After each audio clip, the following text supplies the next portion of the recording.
Good afternoon, everyone. Welcome to the Rotary Club of Gainesville Tuesday meeting at the Cade Museum. Please do silence your cell phones, and if you're watching on YouTube, please register your participation by sending an email to info@rotarygainesville.org.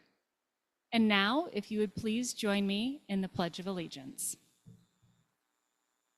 I pledge allegiance to the flag of the United States of America and to the republic for which it stands, one nation, under God, indivisible, liberty and justice for all.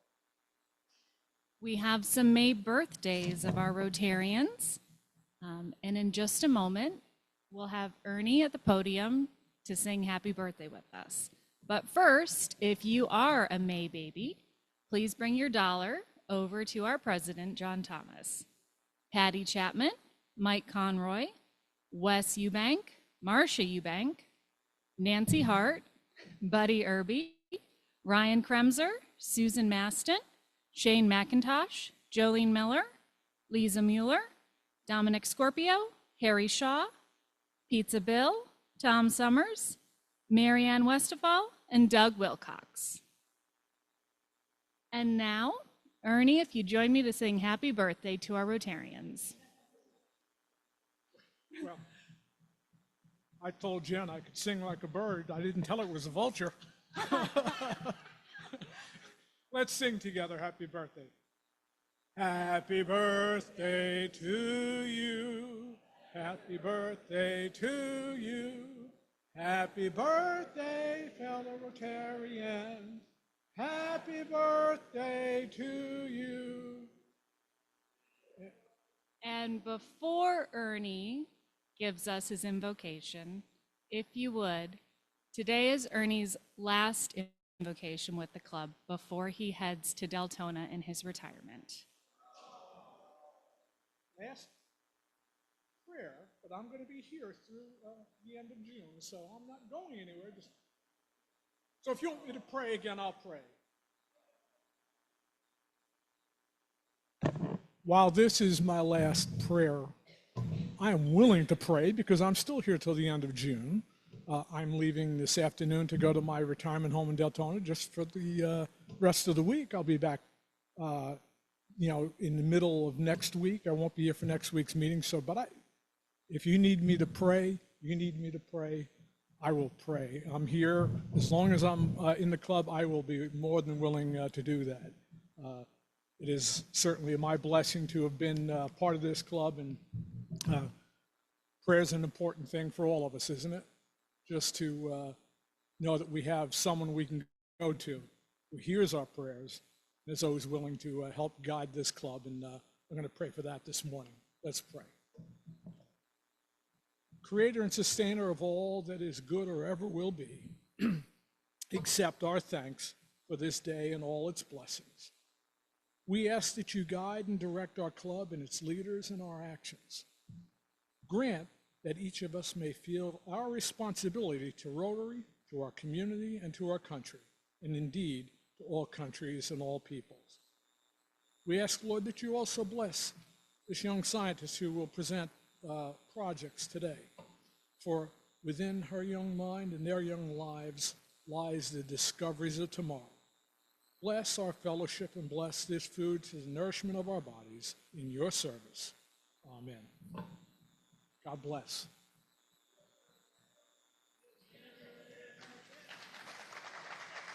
Thank you, Ernie. We invite our guests and visiting Rotarians to remain standing for introductions to the club.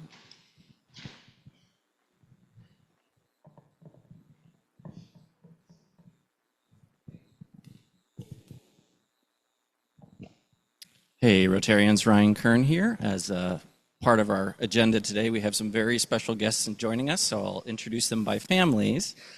First here we have Meha Srivastava, who will be presenting this morning. She brought with her her dad, Jai, and little sister, Medha. Please welcome.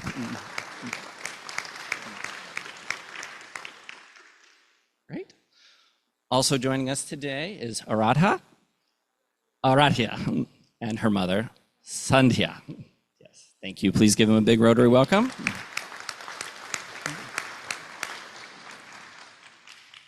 And our third and final family today here is Finn.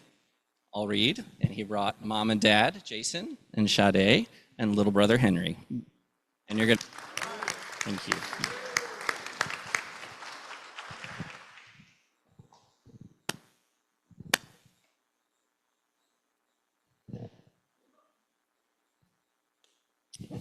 Good afternoon, fellow Rotarians. Jay Nordquist. I have as my guest today Bennett Hart. He is with Living Water Church here locally.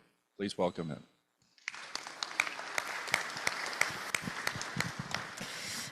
Hello, fellow Rotarians. I am happy to introduce Lillian Baker, who is here for her second visit, and we are hoping that she's going to be joining our club.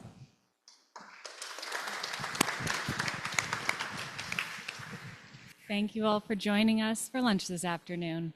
We do have an announcement today from Nancy Hart.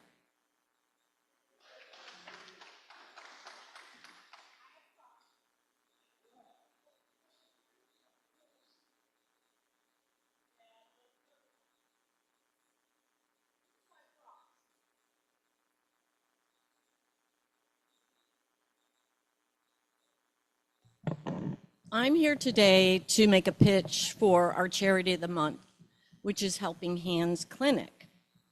And in order to talk about Helping Hands Clinic, I have to tell a story about Brendan shortly. Everybody knows and loves Brendan, right? Did you know I was his sponsor? Because one day I said to him, you got to join Rotary. It's feeding my soul. You guys are it. Anyway, Helping Hands Clinic is a free clinic that's located downtown, right across the street from Holy Trinity Church, where my family goes. And we met when Diane D'Imperio from the health department called us and some other providers together to talk about healthcare gaps in Alachua County. After our last meeting, Brendan and I and Candace King and a few others said, well, Diane D'Imperio has thanked us and kissed us goodbye, but we're not done with each other. We're going to continue to meet and work together. So, as you know, I had at that time a mobile clinic. It still exists, although I'm not in charge anymore. We had a free clinic on wheels. It was in a bus, and people didn't have to make appointments. They just came in and said what they wanted.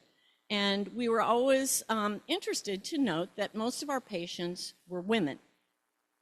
Well, I didn't really know why that was, so I asked a few questions, and I found out that some of those women were indeed homeless. And I didn't know why they didn't go to Helping Hands, which was a huge facility, bricks and mortar, had 10 times more stuff going on behalf of homeless people than we did in the mobile clinic. And I found out that the women were afraid. They were not afraid of Brendan. They were not afraid of the clinic. They were afraid of some of the men who were there waiting for services who were perpetrators. Now, don't get the idea that all homeless people are perpetrators, but these women were afraid of some of the men, and therefore they didn't go to receive the services. Well, what do you think Nancy did? I marched right up to Brendan and I said, Brendan, there are women in this community that don't come to your clinic because they're afraid. And Brendan said, oh, S blank blank T, we're going to do something about that.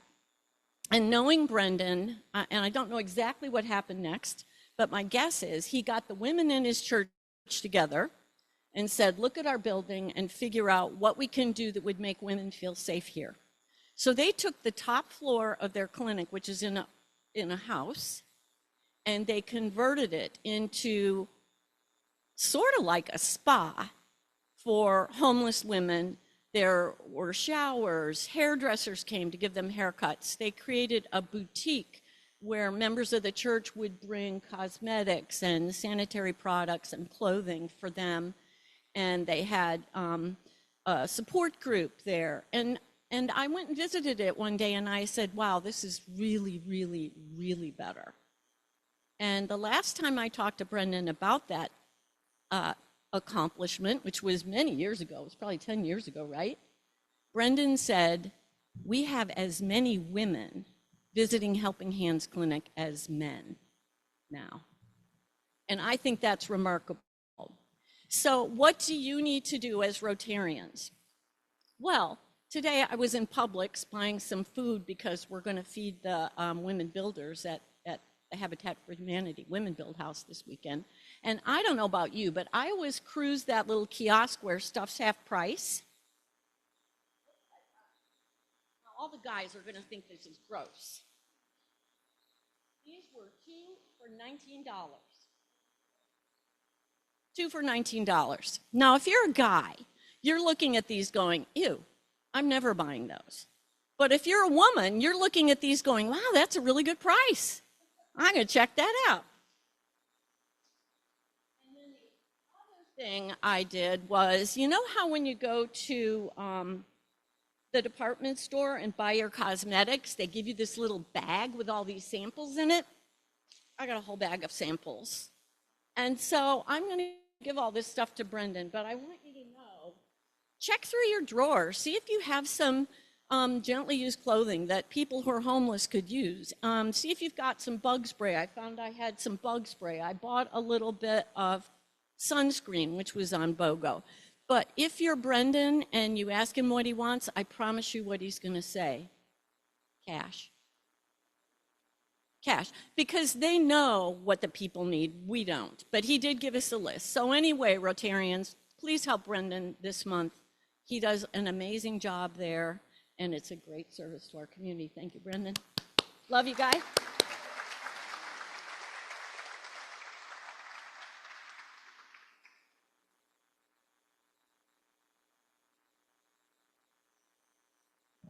Thank you, Nancy, and thank you, Brendan. And now, John Gregory.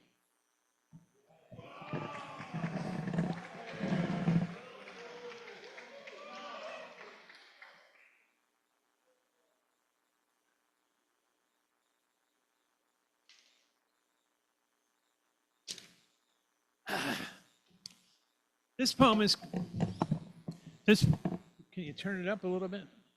This poem is actually called A Colorful Mother's Day.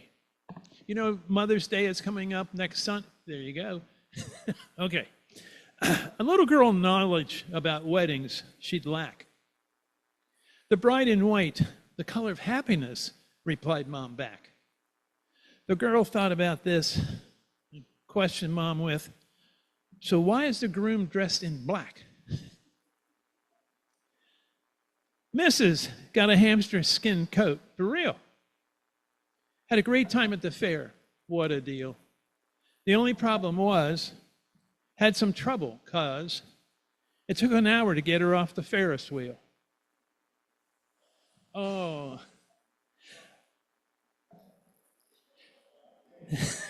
Oh, now you get it. Okay, good, good. Anyway, the tale of a to-be new brother asked the pregnant mother, the temperature of the baby, it's hot in there, maybe? His mom said, no, it's womb temperature. Marriage is a relationship that's planned. It really is quite grand. A chance to have delight. One person is always right.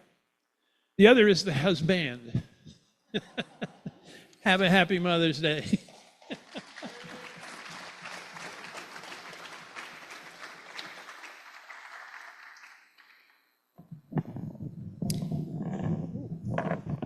Well, thank you, John, for those always insightful poems. We appreciate that. Fellow Rotarians, I'm John Thomas. I'm glad to see you here on the Cinco de Mayo. Jason had volunteered to bring in some margaritas, but Jenna thought that might not be a good idea for a lunch meeting, unfortunately. Just a couple quick announcements. We had the Rotary District Meeting Conference coming up on May 15th. I believe that's in Jacksonville, if anybody wants to sign up. We also have a rebuilding project that we're working on getting scheduled. And with that, I would like to bring Ryan Kern up to the podium to get our presentation started.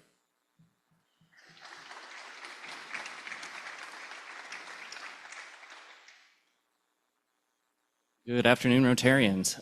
It is quite an honor to take over the reins from our beloved John Gregory for what has become one of my favorite annual traditions here at the club, and that is the day when we have our talented young scientists come join us.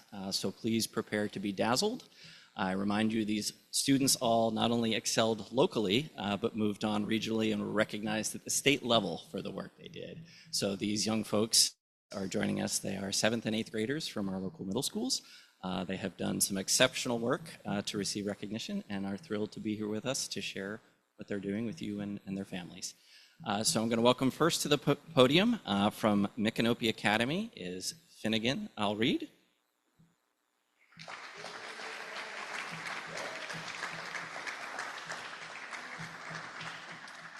He will be presenting Ancient Solutions for Modern Hygiene in the microbiology category. Adjust that as needed. Thank you. How's it going? Hello. All right. Thank you all for inviting me here today. It's been great. This whole project has been a triumph. So, thank you very much. Got a clicker here. I have my project up on the board. So today, I'd like to show you my project, and what's up here on the board, I'd like to have as more of a visual aid, and I'm going to tell you more about my project than what's going to be up here, but I think there's some really cool things that you guys are going to enjoy. All right, let's get started. All right. Oh. Talking to this a little bit better. All right, so in my project, I posed a question. My question was, are there ancient cleansers that are comparable to modern soap in reducing bacterial load and with skin comfort? So my hypothesis was, while ancient cleansers may provide better skin comfort and clarity, modern soap would provide better germ-killing capabilities and reduce microbial load on the skin better. So I've got 3 main historical sources for my 3 ancient cleansers that I'm going to show you here today. We have 3 cleansers, and those 3 cleansers are 1 from Egypt, 1 from China, and 1 from Rome. So for our Egyptian cleanser, over here on the left, we have the Ebers Papyrus, an ancient medical document. In the center, for China, we have the Arcane Medical Essentials, which is also an ancient medical document. And then for Rome, we have Messias and Durin, as well as the Strigil, which is a skin scraping implement, which is used with that cleanser, which is also a primary source. I have one of those here. I'll show it to you. So we'd use this to scrape the skin. I'll get to how it's used in just 1 minute. So this brings us to materials. For the 3 ancient cleansers, we have 3 recipes. As well for Rome, we have this Strigil, which is a skin scraping implement. So for Rome, the way that the Romans would cleanse their skin was fairly straightforward. They would apply extra virgin olive oil to their skin, and then they would take a Strigil, as I showed you, and they would take it like this, and they would scrape the skin. And then they would scrape the olive oil off. They would pair this with a steam bath. And we've seen that it's fairly effective. So for Egypt, we have a natron mixture. Now, natron comes from the ancient the ancient Saharan lake beds, the dried up lake beds of the marsh, the Saharan marsh. And they would take this and they would cleanse their skin with it. But I don't have access to the ancient Saharan marshes, so I had to make a synthetic natron mixture, which was made from sodium carbonate, which we baked in the oven.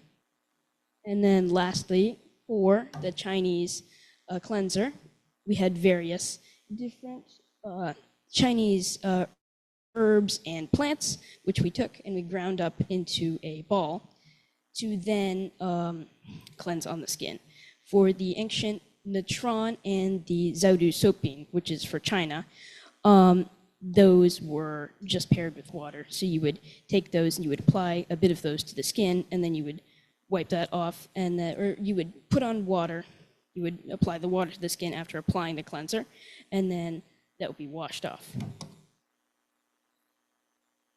So to be able to measure the efficacy of these cleansers in reducing microbial load, we would take the participant's skin after using the cleanser, and we would take a swab, and we would swab the skin on the area that the cleanser was used, And then with that, we would plate that swab onto a Petri dish. And a Petri dish is sort of, for those who don't know, a plastic dish which is coated with a nutrient. In this case, it's agar. And agar will, when a substance which has bacteria in it, the bacteria will feed off of that agar when under a incubation lamp. So we have quadruplicate results after 24 hours of incubation in the plated Petri dishes for the 4 different, well, we have, there's 3 of the ancient cleansers, and then we're comparing those against modern soap with water as a baseline control. I think I can move on. So here's some charts and statistical analysis about the data that was collected. So starting off with this bar chart, which shows the bacterial growth with water applied to the skin as a baseline for the various different ancient cleansers. So with this, we can see that on the very far left, we have the Roman olive oil cleanser, and then we have water as the baseline, modern soap, the Chinese and Egyptian cleansers. So we can see that with Rome, the bacterial growth as compared to water just applied to the skin is a decrease 91.5%. Whereas with modern soap, there's actually a very slight bacterial increase, and this is shown without the 4 different tests. So actually the modern soap increased the microbial load by 0.6%. Then for the the Chinese and Egyptian cleansers, we can see that it actually increased the bacterial load by crazy numbers. As we can see, both of those are up in the 230s up there. And then lastly, with a statistical analysis on this page, we had taken a formula and we had plugged the numbers of the experiment into a computer to be able to show the statistical significance of the experiment. So as we can see up there, we had plugged this in, and there is, from what the computer was able to analyze, there is a high significance of the results being valid and not nullified. Move on. Oh, uh-oh. What's happened? There we go, we're back in. So for procedure, I'd already gone over this a little bit, but for the positive control, see, it's water in this case. So the positive control of water, to be able to analyze that and use that as a baseline control, the water would just be applied to the skin of the participant, which then would be swabbed. And this was, each of these were swabbed in the 4 different instances. So for Castile soap, you would apply the soap and then just rinse that off with water and then use that. And then for the Chinese and Egyptian methods, it's pretty much the same as just soap. You would take the substance, and then you would put that on the skin, and you would take that, and then after that, after putting it on the skin, right, then you would rinse that back off with water, and then it would be swabbed. But with the ancient Roman method, there was no water involved. You would just take the strigil, you would apply the olive oil onto the skin, and then you would take the strigil, which is the scraping implement, and you would scrape that off of the skin, and then the skin would be swabbed and plated onto the Petri dish. So from these results,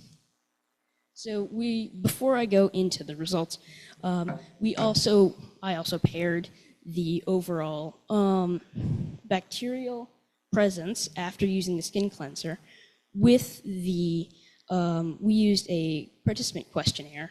So there was a questionnaire that the participant would fill out after using the cleanser, which had 3 different 1 to 5 scales. 1 for skin moisture, 1 for skin comfort, and 1 for skin clarity.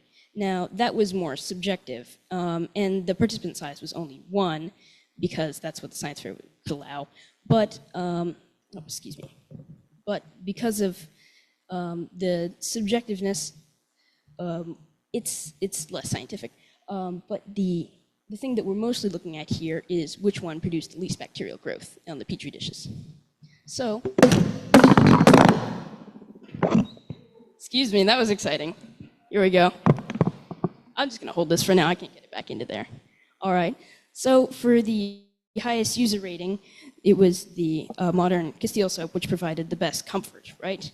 Then for the least bacterial growth, that was the Roman olive oil and strigil, which throughout the charts that we saw earlier, it provided much better skin overall bacterial load.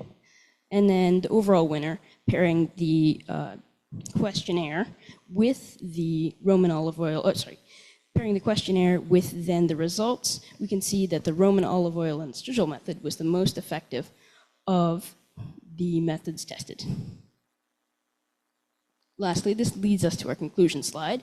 So in the experiment, I was able to test these three. I developed a hypothesis, which then I was able to prove otherwise, and I was able to see that the Roman olive oil and strigil method was the most effective of the three tested, and actually it was much more effective than modern Castile soap, as well as the ancient Egyptian and Chinese cleansers actually increased the microbial load on the skin.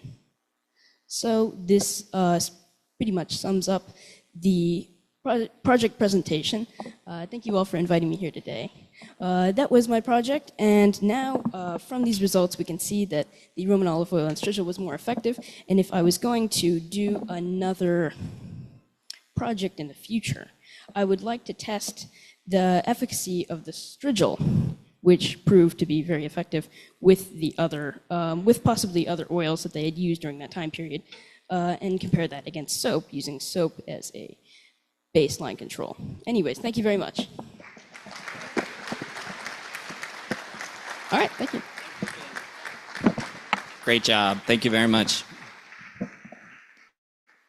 All right, Rotarians, this next speaker might look familiar, and it's because she presented to us 2 years ago when she was in 6th grade and is back to join us with her 8th grade project. And not only that, I just learned her older brother presented to this club 3 times when he was in middle school.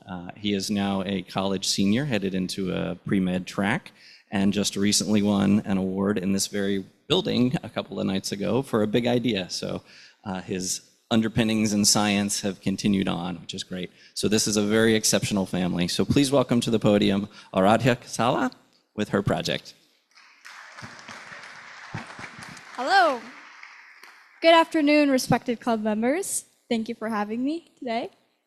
And I'm honored to present to you my project on the development of a low-cost, effective coagulation-based water filtration system and the validation of water quality via a novel real-time water IoT-based monitoring device.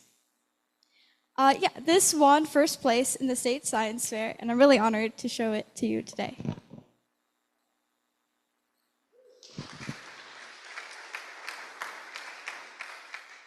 So let's start off with statistics.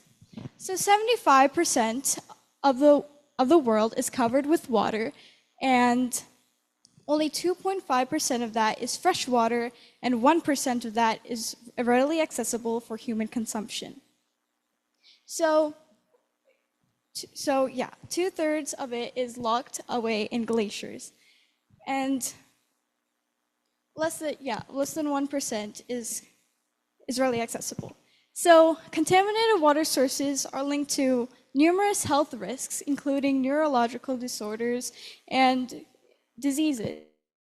And although many water filtration devices already exist, many remain costly and inaccessible to developing regions. And according to the United Nations, over 3 billion people lack access to clean drinking water. So water pollution is a big problem, and it's threatening many ecosystems. And since water is always moving, many contaminants are leaving its origin and going to many other ecosystems. And the global microplastic pollution crisis worsens this problem by introducing a new contaminant called microplastics into our water sources. And so these contaminants led me to find the most efficient and effective water purification method to purify these contaminants. So a contaminant that stood out to me the most was Moringa oleifera, a natural coagulant, because it is cost effective and has efficiency and is very sustainable. And many studies show its awesomeness in clearing out water. So what is Moringa oleifera? Moringa oleifera is a plant that is also known as the miracle plant that's found in southern Asia, South Africa, and South America. And it's known for its cationic proteins that bind particles in the water, like contaminants, such as particles and bacteria in the water, and allow them to create floc, which then sediment after. So I wanted to test out Moringa oleifera, so I tried it into 3 different concentrations of polluted water. So first, high concentration, low concentration, and medium concentration, and I was clearly able to see the removal of turbidity in the samples. So that leads me to my question, where I wanted to test out what was the most optimal dosage of Moringa oleifera seed powder in 3 distinct water sources: tap water, simulated wastewater, and rainwater. So I tried it with microplastics because it's a big pollutant. So, and also later on, my second question, where I developed a IoT-based water quality monitoring system to test out the quality of the water in larger scales. So my hypothesis was that the optimal dosage would be between 1 to 2 grams, and any more than that will contribute to the turbidity and have less efficacy in clearing the water. And my second hypothesis for my engineering question was that my IoT-based water quality monitoring system will provide accurate and reliable data in real time and have accurate comparison between treated water and untreated water. So these are the materials I used in my experiment. We have moringa, the 3 water samples, etc., and the tools. And so this was my procedure, where I first prepared the Moringa oleifera seed powder, which is a vital step. So if it's a powder, it can easily spread in the water samples. And then I did the coagulation process, where in the 3 different samples, simulated wastewater, tap water, and rainwater, I added 3 different dosages: 1.6 grams, 5 grams, and 10 grams. And so this was the flocculation stage, where I could observe the flocculation of the floc, the formation of the floc, and the sedimentation stage, where all that floc settled to the bottom after 35 minutes.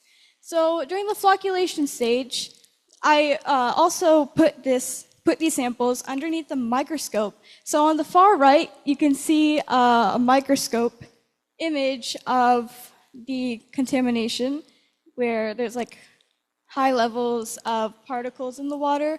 While after the sedimentation stage, it was all clear. And then to make this actual potable water, I put these samples into a ceramic filter, which is also cost effective, where I was able to reach a 99.9 filtration accuracy and efficacy in industry standard units. And yeah, and then after that, the final validation of the data. So these are my data values. So the most dosage, the optimal dosage was between 1 to 2 grams, specifically 1.6 per liter, because it had the most turbidity removal, most color removal, and the fastest flocculation rate. And yeah, this is my statistical analysis where I have my 3D graph, which clearly shows that 1 to 2 grams was the most optimal dosage. And that's how I found my turbidity removal and my color removal. And yeah, I was able to achieve a 99.9% filtration efficacy. So for this, I wanted to upscale this to a community level because many communities need this. So I created a tank that has of the flocculation stage, then connected to the sedimentation stage, where that and the conical shape would hold the sediment to be easily removed from the water. And yeah, and also I came up with another idea where we'd have Moringa oleifera seed powder pods that you can use for on the go, which is sustainable and affordable. It's scalable, and it also supports the 3 UN Environmental Sustainable Development Goals. Yeah. But in order for this high scale, community scale level to work, we need the IoT device that I created. This IoT device can record real-time data, and I wanted to test the accuracy of it. So I built this IoT device where it had a TDS sensor, and it also had a pH sensor and a turbidity sensor, where it will connect to the LCD screen, which will display the data, and then get connected to the ESP32 device. So this chip will let the device connect to a database and then to a web app or a mobile app, where then they can display it onto apps or a website.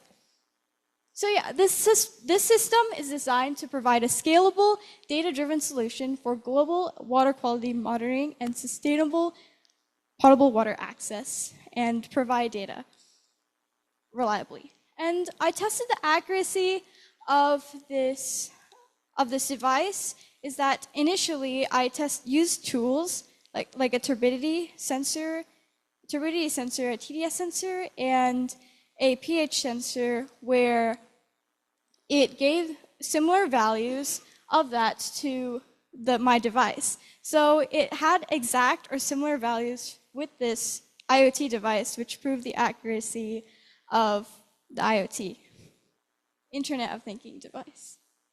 Yes. So in conclusion, the most optimal dosage from my data was that it was 1 to 2 grams per liter, and that Moringa oleifera seed powder was an effective, low-cost, and environmentally friendly coagulant for water purification. And also, my IoT real-time monitoring device was able to provide accurate and also reliable data for collection. And yeah, this offers a promising sustainable application for sustainable water purification, and ensures a safe water source for many communities in the future. Thank you.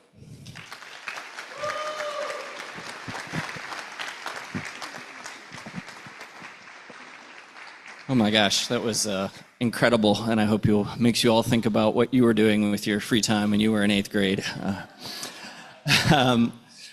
Might be a little short on time for a public Q&A. We'll try to squeeze them in if we can. If we can't, I'll see if the students can hang around for a few minutes after if you want to come ask some questions. Final speaker for today is joining us. She's an 8th grader from Lincoln Middle School, Neha Srivastava. Please welcome her to the podium.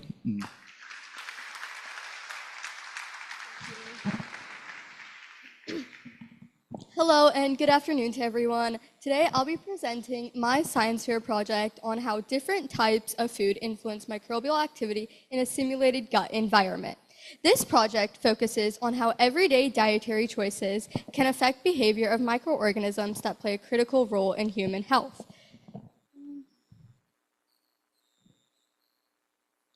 The purpose of this experiment was to investigate how different types of food can affect microbial activity in a gut-like environment. The microbiome is made up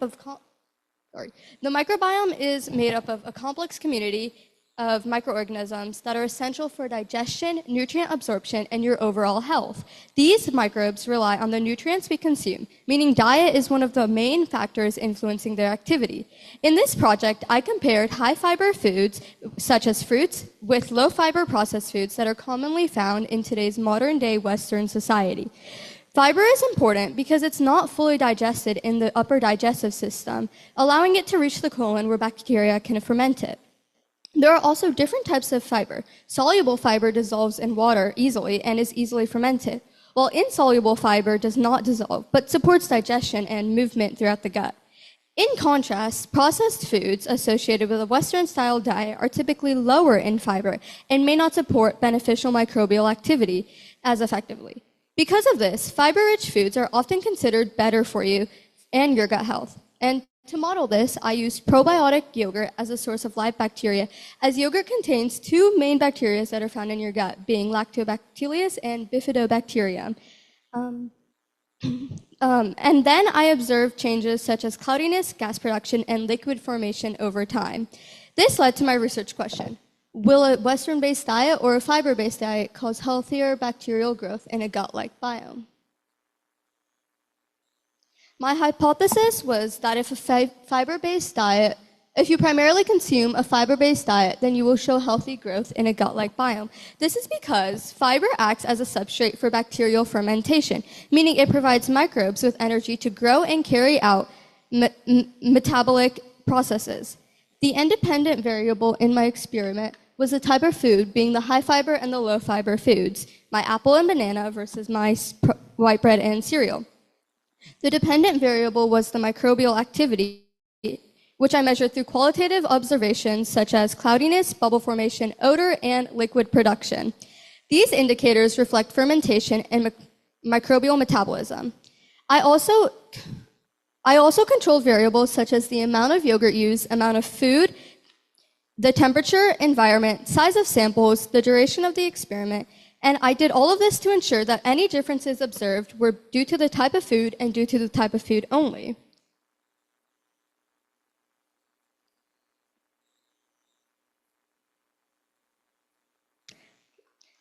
To test this hypothesis, I designed a controlled experiment using petri dishes and probiotic yogurt to simulate a microbial activity. Equal amounts of yogurt were added to each dish as a consistent source of bacteria, and equal amounts of each food sample were added to ensure a fair comparison along with a control that only contained water. The food samples were prepared using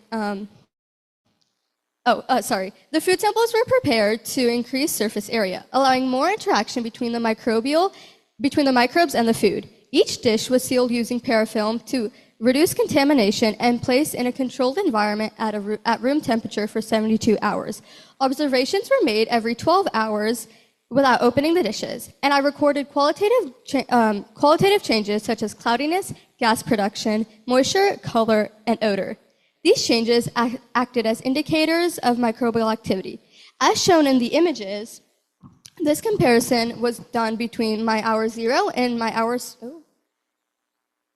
72. This highlights how each sample changed over time, and this is where the differences between the foods became most noticeable. Over the 72-hour period, Over the 72-hour period, clear differences developed between the high fiber and low fiber samples. The apples and the bananas showed the highest levels of microbial activity with increased cloudiness, moisture, bubble formation, and strong fermented odors. These changes indicated active fermentation, where microbes broke down complex carbohydrates and produced byproducts such as gases and liquids. In contrast, the white bread and the cereal sample showed slower and less significant changes. While there was some moisture and minor bubbling, the overall activity was much lower, suggesting that these low-fiber foods did not provide enough fermentable material for the microbes, in addition to the fact that the only giant change they had was their odor. The cereal sample eventually did develop mold, however, that represents a different type of microbial growth rather than fermentation. The control sample showed no significant changes, confirming that the activity observed was due to the food sources. Overall, my results showed a clear pattern in which high fiber foods supported greater microbial growth than low fiber processed foods. The results of this activity support my hypothesis that high fiber foods promote greater microbial activity in a gut-like biome or environment. This can be explained by the role of fiber as a fermentable substrate, which allows microbes to grow and carry out metabolic processes. On the other hand, low fiber processed foods result in reduced microbial activity due to the lack of fermentable material. These findings demonstrate that dietary composition and overall health. These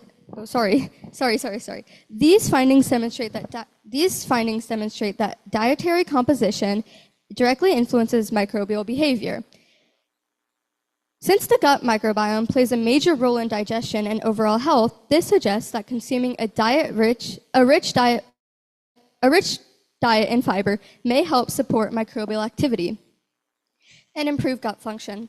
Overall, this experiment highlights how everyday dietary choices can directly impact biological processes within the body. Thank you.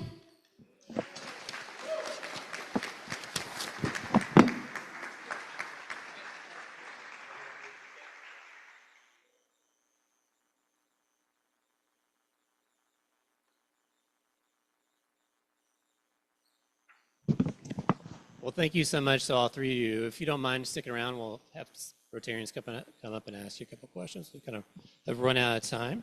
But real quick, the Reading Safari winner for this week is 134103. 134103. Any winners out there? All right. Fantastic.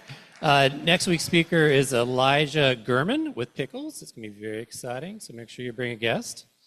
And we will conclude by having everyone stand and we'll say the four-way test. Is it the truth? Is it fair to all concerned? Will it build goodwill and better friendships? Will it be beneficial to all concerned? We are adjourned. If you guys would mind coming up front, we can take some pictures and people can ask you some questions about your projects.